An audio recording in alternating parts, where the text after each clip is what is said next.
யார் அவரு? இயேசு. எப்படிப்பட்டவராமா? மறுபடியும் வாசிங்க, வசனத்திலிருந்து வாசிங்க. இவர் அவருடைய என்ன யார சொல்றாங்க? பிதா. இந்த சீனாய் மலையில் இறங்கி வந்தாரு ஒருத்தர், அவரு. இவர் அவருடைய மகிமையின் பிரகாசமும்.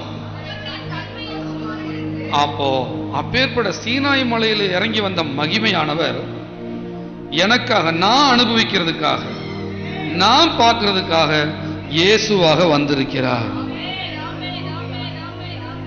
அன்னைக்கு அந்த மகிமையை நான் நெருங்க முடியாது.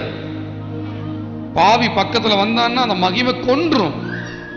ஆனா அந்த மகிமை இப்போ பாவிகளுக்கும் வழங்கப்படுகிறது. அல்லேலூயா.